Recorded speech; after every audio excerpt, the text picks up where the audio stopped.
আজকের আমার বিশেষ আলোচনা হবে জন্মান্তবাদের ওপরে। এবার জন্মান্তবাদটা হিন্দু ধর্মের, সনাতন ধর্মের একটি পূর্বজন্মের যেটি পুস্তক আছে। এবার এই জন্মান্তবাদের তথ্য আমরা এই জগতে প্রত্যেকটা ব্যক্তি জন্মগ্রহণ করে থাকি, কিন্তু জন্মান্তবাদটাকে আমরা অনেকে বিশ্বাস করতে চাই না। এটারও একটি কারণ আছে, কারণ আস্তে আস্তে আস্তে আস্তে আমাদের হিন্দু জাতির উপরে বিভিন্ন বার্ডেন্স বসিয়ে দেওয়া হয়েছে, যার জন্য আমরা আগেকার দিনে যারা পড়াশোনা করতেন দীর্ঘ 100 বছর আগে বা 70 বছর আগেও, আমাদের সন্তানদের বা আমাদের পিতামাতারা আমাদের কোনো ধর্মীয় বা ঋষি বিদ্যালয়ে পড়াতে পাঠাতেন, শাস্ত্রজ্ঞান ধর্মজ্ঞান আমাদের থাকতেন। কারণ যে ব্যক্তির ভেতরে শাস্ত্রজ্ঞান থাকবে সেই ব্যক্তির মস্তিষ্ক বিকৃতি কখনো হয় না। কারণ এই সনাতন ধর্মের ধর্মগ্রন্থগুলো এমনই আছে যে ধর্ম রত্নাকর ধর্ষীকে বাল্মীকি মুনি তৈরি করতে সাহায্য করে, বড় বড় দস্যুদের সাধক তৈরি করতে সাহায্য করে। কারণ প্রথমে জীবনে কোনো ব্যক্তি তিনি সাধক থাকেন না, তার প্র্যাকটিক্যাল বাস্তব জীবন থেকে অনেক কষ্ট, দুঃখ, লাঞ্ছনা, গঞ্জনা পেয়ে যারা ধর্মের পথে ধাপিত হন আস্তে আস্তে, তারাই ধার্মিক হন এবং সাধক হন। আর যারা দুঃখ কষ্ট পেয়ে আরও উগ্র হয়ে যান, তারা অধর্মের দিকেই বেশি ধাপিত হন। কারণ শাস্ত্র মানে হিন্দু ধর্মের, সনাতন ধর্মের প্রত্যেকটি গ্রন্থ পুস্তক মানুষকে পথ চলতে শেখায়, মানুষকে জীবনের পথে উন্নতি করতে শেখায় এবং আধ্যাত্মিক যোগে মানুষকে জ্ঞান সৃষ্টি করে এবং মানুষকে সহিষ্ণুতা সৃষ্টি করে। কারণ যে ব্যক্তির ভেতরে সহিষ্ণুতা ভাব নেই, সেই ব্যক্তি কখনো উত্তীর্ণ হতে পারে না। জাগতিক উন্নতি তার হয়, অর্থনৈতিক উন্নতি হয়, তার মানুষের প্রতি দয়া মায়া কিছুই থাকে না। তার ভেতর অহংভাব, অন্যের ক্ষতি করা, অন্যের সম্পত্তি জোর করে আদায় করে নেওয়া, অন্যের কাছ থেকে জোর করে অর্থ নেওয়া, এটা হচ্ছে জাগতিক জ্ঞানের পড়াশোনা। আর আধ্যাত্মিক জ্ঞান যখন যে ব্যক্তির ভেতরে আসবে এবং আধ্যাত্মিক জগতে তিনি পড়াশোনা করবেন, তার আলোচনাটা হবে খুব স্মুথলি এবং খুব সৌম্য শান্ত ভদ্র। গুরুজনদের সম্মান করবে, গুরুজনদের শ্রদ্ধা করবেন, গুরুজনদের অমান্য কখনো করবেন না, এই সমাজকে অমান্য করবেন না, এই সমাজ ব্যবস্থাকে দূষিত করবেন না, এই সমাজ ব্যবস্থাকে খুব মানে শুভ এবং শান্তির প্রতীক হিসাবে দেখবেন। এই সমাজের ব্যক্তিদের মানে দুঃখের পথের থেকে তাদের সুখের পথে আনার চেষ্টা করবেন, যাদের ভিতরে ধর্ম জ্ঞান আছে। অনেক সাধকরা ধর্ম আলোচনা করে থাকেন এবং বেদার্ঘ সাবজেক্টের উপরে রামায়ণ, মহাভারত, শ্রীমদ্ ভাগবত গীতা এই ধরনের আলোচনা অনেকে করে থাকেন।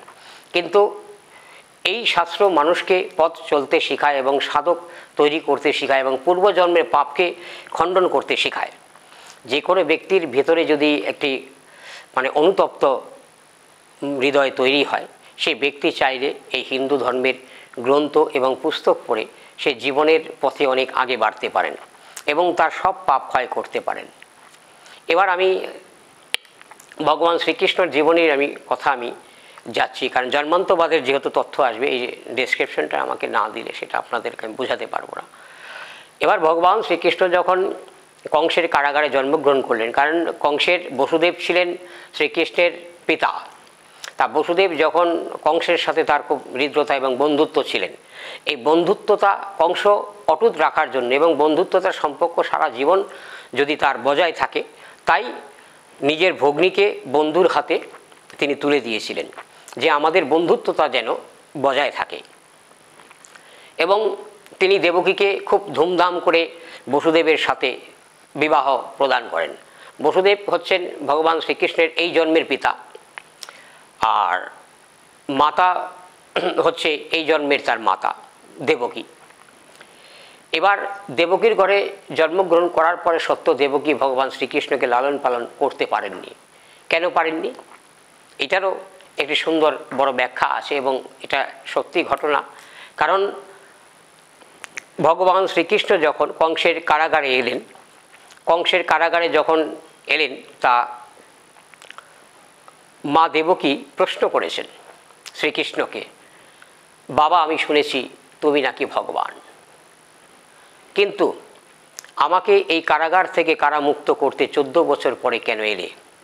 এটা শ্রীকৃষ্ণকে দেবকী মাতা প্রশ্ন করেছেন এবং এই প্রশ্নের সম্মুখীন হয়েছেন ভগবান শ্রীকৃষ্ণ। তাকে প্রশ্ন করেছেন যে কেন তুমি 14 বছর পরে এই আমাদেরকে কারামুক্ত করতে এলেন? তুমি চাইলে কংসকে এক মুহূর্তে নিধন করে দিয়ে আমাদের এই কারাবাস থেকে মুক্ত করতে পারতেন।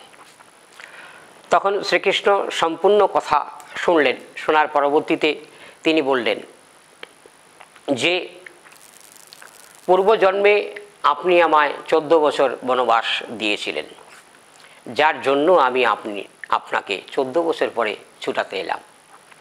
এটা আমি আমার ভাষায় বলছি, যেহেতু এটা ধর্মের ভাষায়, যেহেতু এটা আমার একটি মানে শাস্ত্র ধর্মীয় অনুষ্ঠান, শাস্ত্রীয় ধর্মীয় অনুষ্ঠান, যার জন্য এই জায়গাটাকে আমাকে একটু আমার মতো ডিসক্রিপশন দিয়ে বোঝাতে হবে।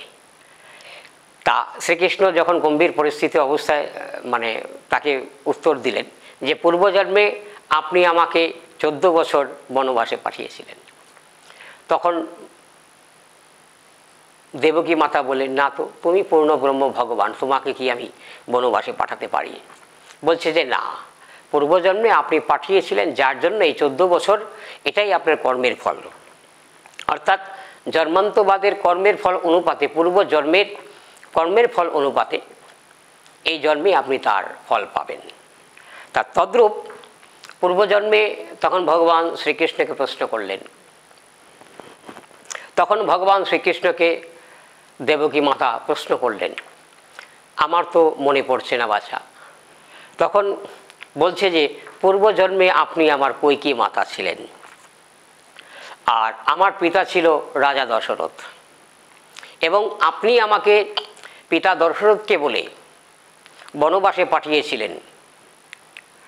ভরত আমার ভাতা ছিল, ভাই ছিল, সে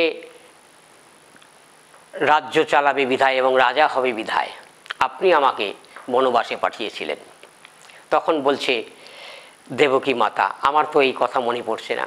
তখন ভগবান তাকে দিব্য জ্ঞান দিলেন এবং আমি পূর্বজন্মে রাম রূপে পৃথিবীতে জন্মগ্রহণ করেছিলাম, রাম অবতার রূপে, এবং সীতাকে হরণ করে নিয়ে গিয়েছিলেন রাবণ।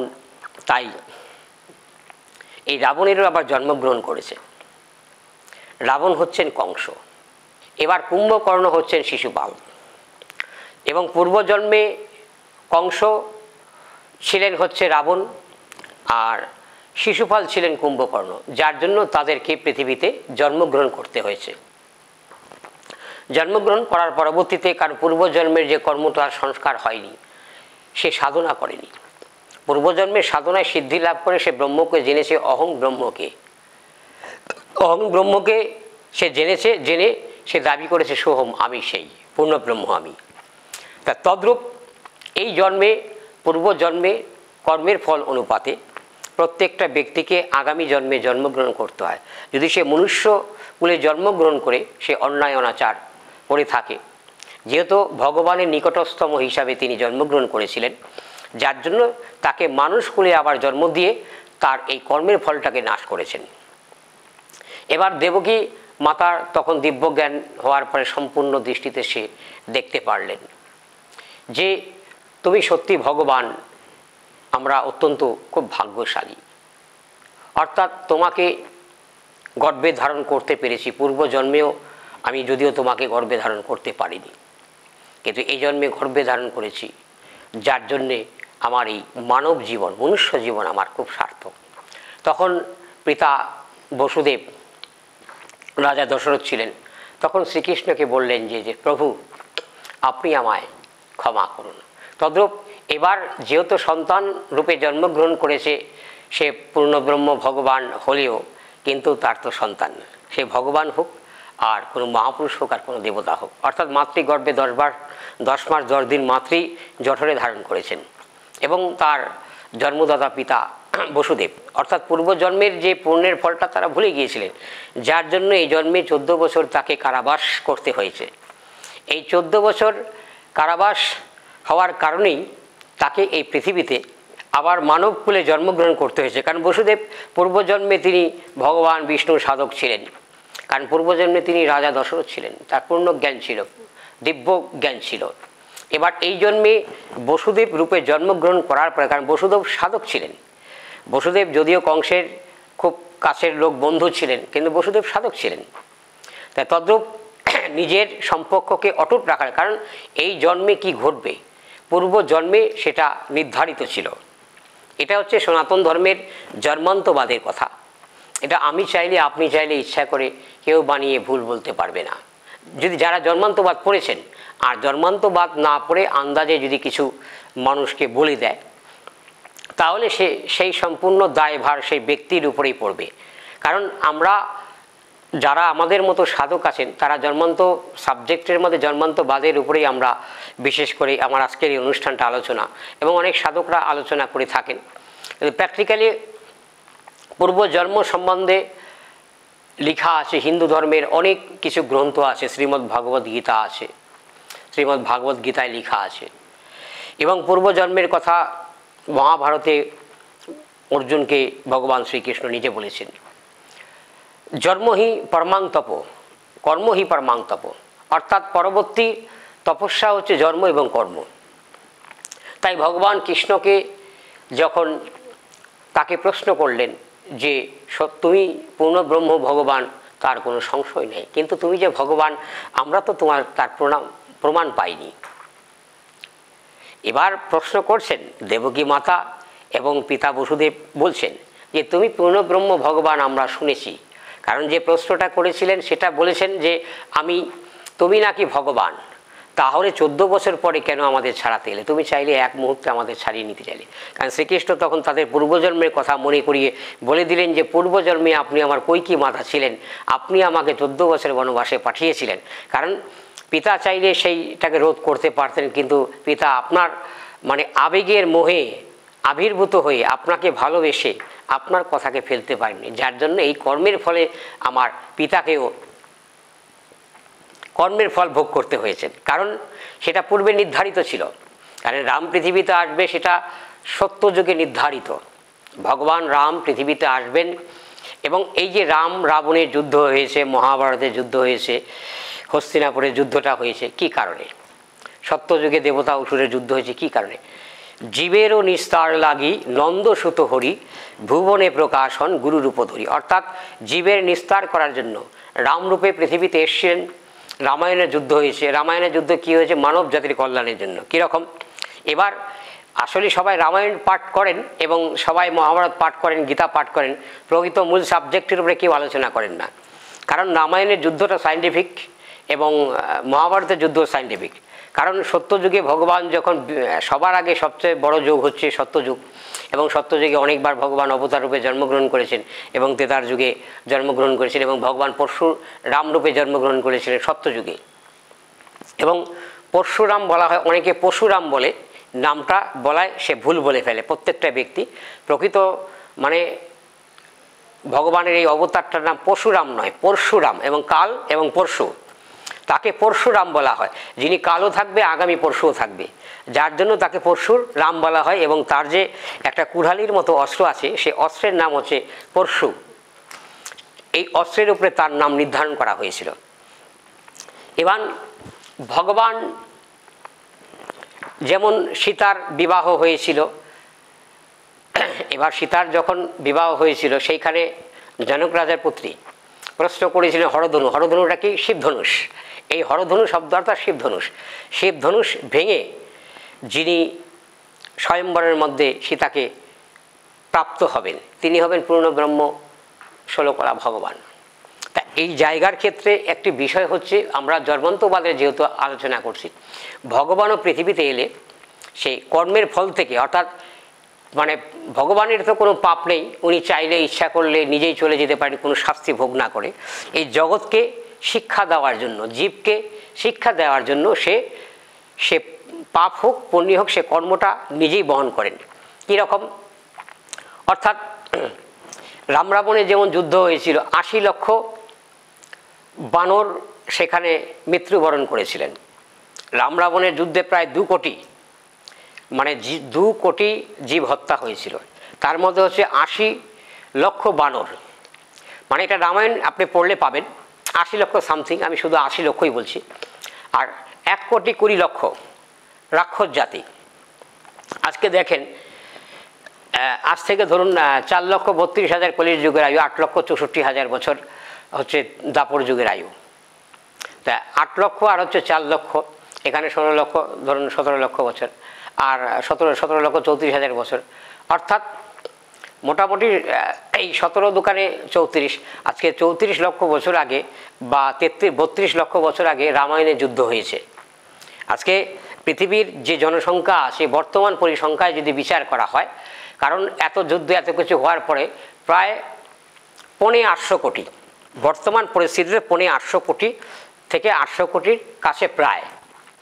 তাহলে ওই সত্যযুগে যদি 2 কোটি রাক্ষস আর বানর হতো, অর্থাৎ মানব জাতির তুলনায় রাক্ষসের সংখ্যা প্রচুর হতো, বানর জাতির তুলনায় মানুষ জাতির তুলনায় রাক্ষসের সংখ্যা হতো প্রচুর। অর্থাৎ 8.5 কোটি যদি পৃথিবীতে 850 কোটি যদি মানুষ থেকে থাকে বা 800 কোটি মানুষ থেকে থাকে পৃথিবীতে, তাহলে সেই জায়গায় হচ্ছে 40,000 কোটি, মানে সেই যোগ বিয়োগ মাইনাস প্লাস ফলে আসে 40,000 কোটি রাক্ষস এবং বানরের সংখ্যা হয়ে যেত। তাহলে তাদের খাদ্য হতো কি? মানব জাতি। মানব কল্যাণের জন্য, মানব জাতির ডেভেলপমেন্টের জন্য, মানব জাতির উন্নয়নের জন্য, মানবকে রক্ষা করার জন্য, অর্থাৎ মনুষ্য জাতি, মানুষ জাতিকে, সে যেই জাতি হোক, সে হিন্দু হোক, মুসলিম হোক, খ্রিস্টান হোক, বুদ্ধিস্ট হোক, সেখানে প্রশ্ন না, মানে মানুষ জাতির রক্ষা করার জন্য রামায়ণের যুদ্ধ হয়েছিল। এবার রাম রাবণের যুদ্ধ হয়ে যাওয়ার পরবর্তীতে তেতার যুগ চলে গেল। তেতার যুগ চলে যাওয়ার পরবর্তীতে এলো দাপর যুগ। এবার দাপর যুগে যেমন তেতার যুগের কিছু কিছু রাক্ষস, সবচাইতে শর্ট মানুষ 8.5 ফিট 9 ফিট। তা এবার এই গবেষণামূলকভাবে ভীমের যে কঙ্কাল, অনেকে একটা আনুমানিক পৃথিবীতে একটি কঙ্কাল পাওয়া গেছে কোনো একটি দেশে, তা সেইটাকে একটা আলোচনা করা হয় যে হয়তো এই কঙ্কালটা হয়তো ভীমের কঙ্কাল হতে পারে। এটা নেট দুনিয়ায় অনেক ভাইরাল হয়েছে, এটা আপনারা সবাই দেখেছেন। কিন্তু তার কঙ্কাল যদি 12.5 ফিট থাকে, মিনিমাম তিনি আরও 2 ফিট 2.5 ফিট আরও বড় ছিলেন, তার মানে হিসাবে 15-16 ফিট। তো এবার সেই আমলের যদি সাধারণ মানুষ যদি 15-16 ফিট থাকে, তাহলে রাক্ষস এবং বানর বা বন মানুষ, আদি মানুষ, তাদের উচ্চতা কত হবে? এবং আপনারা তো আধুনিক যুগে ডাইনোসরের অনেক গল্প শুনেছেন, ডাইনোসরের নামে এরকম প্রাণী ছিল, জলবায়ু প্রলয়ের কারণে এই জাতি লুপ্ত হয়ে গেছে হাজার হাজার বছর আগে। কিন্তু এই রামায়ণের যুদ্ধ হয়েছিল সায়েন্টিফিক কারণে, অর্থাৎ মানব জাতির কল্যাণের জন্য। এর প্রত্যেকটা শ্রীকৃষ্ণ রাম পৃথিবীতে এসছেন, যতবার অবতার রূপে এসছেন, কর্মের ফলটা যে আসে, কর্ম করলে তার ফল হতে, ভালো কর্ম করলে ভালো ফল পেতে হয়, খারাপ কর্ম করলে খারাপ ফল পেতে হয়, স্বয়ং ভগবান নিজে দেখিয়ে গেছেন। এটা আমার বলার কিছু নয়, এটা আমাদের জন্মান্তবাদের এবং গীতার কর্মযুগের কথা। শ্রীমদ্ ভাগবত গীতায় কর্মযোগের কথা, জ্ঞানযোগের কথা, ভক্তিযোগের কথা কি আছে? জ্ঞান দেওয়া হয়েছে কেন? জ্ঞানযোগটা মানুষ যেন জ্ঞানবান হয়ে সংশোধন হয়। আর ভক্তিযোগটা কেন হয়েছে গীতার? মানুষ যেন মানব জাতিকে শ্রদ্ধা করে, পৃথিবীর প্রত্যেকটা কীট পতঙ্গ এবং প্রত্যেকটা জাতিকে যেন শ্রদ্ধা করে, নমনীয়তা ভাব হয়, তার ভেতরে যে আসরিক প্রবৃত্তির উচ্চতা, রাগ, ক্রোধ, জিদ যেন না হয়, যার জন্য শ্রীমদ্ ভাগবত গীতার জন্ম হয়েছে। এইবার প্রসঙ্গ, কারণ মানব জাতি এখন এমন একটা পর্যায়ে হয়ে গেছে, প্রকৃত মানুষের কোনো মূল্য নেই, অর্থেরই মূল্য, পয়সারই মূল্য। এবার পৃথিবীতে ভগবান যতবার এসছেন, যেমন শ্রীকৃষ্ণ রূপে তিনি এসে কংসের কারালীলা, কারাগারের যে লীলা তিনি করেছেন, এবং পূর্বজন্মের মাতা পিতা ছিলেন, এবং এই জন্মেও তার মাতা পিতা মা যশোদা, দেবকী এবং বসুদেব। তা এই জায়গার ক্ষেত্রে সে মা যশোদার গর্ভে লালিত পালিত হয়েছে গোকুলে বৃন্দাবনে, কিন্তু পূর্বজন্মে তার মাতা ছিল তার গর্ভে 10 মাস 10 দিন, অর্থাৎ পূর্বজন্মে যশোদী মাতাও তার মনের কামনা বাসনা ছিল, সে তার যেন মাতা হতে পারে।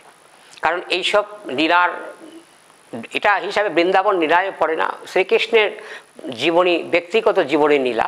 বৃন্দাবন লীলায় ওই যখন বৃন্দাবন থেকে চলে আসে, বৃন্দাবন লীলা সেখানেই শেষ, অর্থাৎ বাস্তব জীবনের তার লীলা। যখন পূর্বজন্মে তিনি রাম ছিলেন, তিনি কি করেছিলেন, তিনি রাবণকে বধ করার জন্য, কারণ সীতা মাকে রাবণ যখন উঠিয়ে নিয়ে গিয়েছিলেন বধ করার জন্য, সে সুগ্রীবের সাথে সন্ধি প্রস্তাব করেছিলেন। সন্ধি প্রস্তাব কী করেছিলেন, কারণ সুগ্রীব ছিলেন বালির হচ্ছে মানে কনিষ্ঠ ভ্রাতা, অর্থাৎ সুগ্রীব এবং বালি তারা দুভাই ছিলেন। দুভাই যখন ছিলেন, যখন তাকে রাজ্য থেকে বিতাড়িত করে দিল, কারণ মায়া অসুর নামে একটা রাক্ষস ছিল, কারণ যখন ওই সুগ্রীবকে মানে বালিকে এসে যখন খুব তাকে হুঙ্কার করছিলেন যে আমার সাথে যুদ্ধ করো, তখন বালির কাছে বালি সঙ্গে সুগ্রীবকে নিয়ে গিয়েছিলেন, কিন্তু তখন ওই যুদ্ধক্ষেত্রের যে গুহার ধার ছিল সেইখানে মানে সুগ্রীবকে মানে দ্বাররক্ষী হিসাবে রেখে গিয়েছিলেন, যে তোমাকে ভেতরে যেতে হবে না, তুমি এখানে দাঁড়িয়ে পাহারা দাও, মায়া অসুর মানে রাক্ষস যেন বের হয়ে না যেতে পারে, আমি ওখানে ভেতর থেকে বধ করে আসছি, এর জন্য তাকে পাহারা রেখেছিলেন। কিন্তু 1 বছর 2 বছর 5 বছর 10 বছর এরকম চলে গেছে, কিন্তু দাদা আর আসে না। দীর্ঘ বহু বছর পরে একটি বিকট আওয়াজ হয়, দীর্ঘ বহু বছর পরে একটি বিকট আওয়াজ হয়। সে বিকট আওয়াজ হওয়ার পরবর্তীতে হয়তো ভেবেছে যে আমার দাদা বালি অসুরের হাতে মৃত্যুবরণ করেছে। এটা সুগ্রীবের দোষ নয়, এটা কোনো প্রকার সুগ্রীবের দোষ নয়। সে তখন ওই গুহার যে দ্বার আছে, যাতে ওই অসুর যেন বের হয়ে কাউকে যেন মায়া অসুর যেন বের হয়ে কারো যেন ক্ষতি না করতে পারে, তার জন্য সে গুহার যে দ্বারটা আছে, দরজা একটি পাথর দিয়ে চাপা দিয়ে বন্ধ করে আসে। বন্ধ করে আসার পরবর্তীতে সে যখন আসে বলে কিষ্কিন্ধা রাজ্যে, তার কিষ্কিন্ধা রাজা ছিলেন বালি, তা কিষ্কিন্ধা রাজ্যে শোকের ছায়া পড়ে যায় এবং সেখানে সুগ্রীবকে রাজা করা হয়। এবং বালির পুত্র অঙ্গদকে সুগ্রীব রাজা করতে চেয়েছিলেন, মানে বালির পুত্র অঙ্গদকে সুগ্রীব রাজা করতে চেয়েছিলেন, কিন্তু এইখানে একটা ব্যাপার আছে যে কাকা হচ্ছে বড়, বাবার পরবর্তীতে কাকা আসে গার্জেন, কাকাকে অঙ্গদই বলেছিলেন যে আপনি রাজা হন।